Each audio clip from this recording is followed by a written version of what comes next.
ఇప్పుడు ఒక చిన్న స్టోరీ చెప్పాలనుకుంటున్నా, మరి మీరు తప్పకుండా వినాలి. తప్పదు. ఒక ఆమె 5 సార్లు ఐఏఎస్కి వెళ్ళింది. 5 సార్లు ఫెయిల్ అయిపోయింది కంటిన్యూగా. 6 పాస్ అయింది. కానీ తండ్రి లేడు చూడడానికి.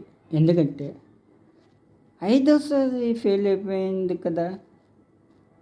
తన అప్పులు, ఆ 5 సార్లు చేసిన అప్పులకి తను తెచ్చేలాక ఒక్క సెకండ్ ఆలోచించకుండా అతను విషయం తలచండి.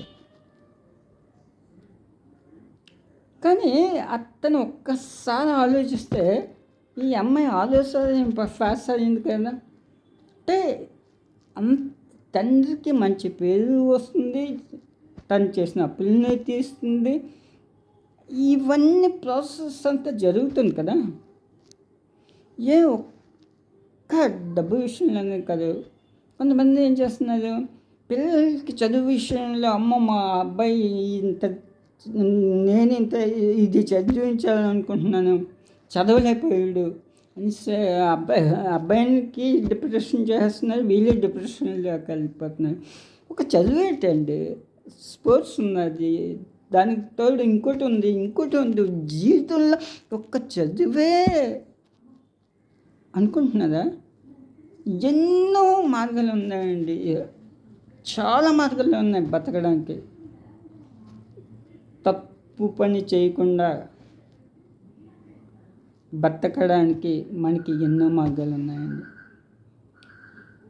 ఆ మార్గంలో మనము కరెక్ట్గా ఆలోచించి, మనం ఒకసారి కాదు 100 సార్లు ఫెయిల్ అయిపోయినాం, 101సారి 1000 సార్లు ఫెయిల్ అయిపోయింది. ఇప్పుడు గెలీలియో ఉన్నారు, అతను బల్బ్ కనిపెట్టాడు, అతను 1000 సార్లు ఫెయిల్ అయిపోయాడు. చచ్చిపోయాడా?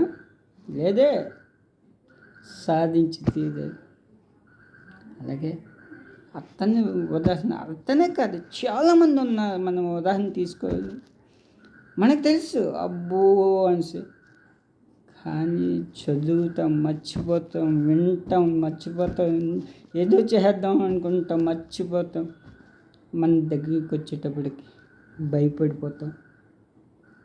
మనకి రాని పగ ప్రతీకారం. అంటే మనకి వచ్చిన సమస్యలు పగవాడికి కూడా రాకూడదు అని అనేసుకుంటాం. వాడు అనుకుంటాడు, పక్కడు నాకు వచ్చిన సమస్య ఇంకో పగవాడికి రాకూడదు అని వాడు అనుకుంటాడు.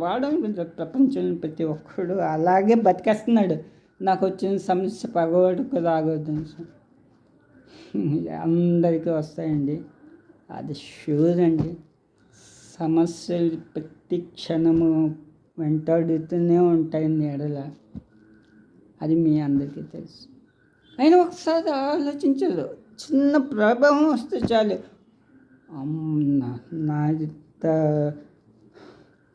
నేను చచ్చి బ్రతుకుతున్నాను అనేసి లెక్చర్లు ఇస్తారు. వద్దు, ఆ లెక్చర్లు మనకు వద్దు. మనం మనసులో తీసేయండి, మనసులో నుంచి తీసేయండి, ఆలోచన తీసేయండి. మన కళ్ళ ముందు ఒకటే కనిపించాలి, గోల్. ఆ విజయాన్ని సాధించాలి, ఎలాగైనా సాధించాలి. అంతే, అదే జీవితం. అలా జీవితాన్ని ముందుకు తీసుకెళ్ళాలి. కానీ వెనక వాళ్ళని వెనకంచేసి మీరు వెనక అడుగు వేస్తే జీవితంలో అందరూ ఆత్మహత్య చేసుకుంటే ఎవరు మిగులుతారు? అందరూ ఆత్మహత్యలు చేసుకుంటే,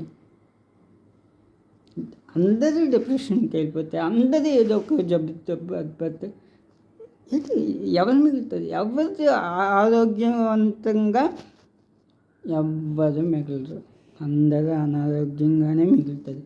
ఎందుకు? అది మన ఆలోచన, మన మానసిక స్థితి, మన శారీరక స్థితి, వీటి వల్ల.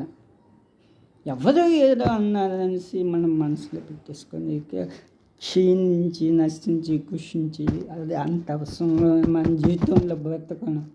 అది కాదు, ధైర్యంగా బ్రతకను. బ్రతికి తీరండి, అప్పుడే జీవితానికి అర్థం.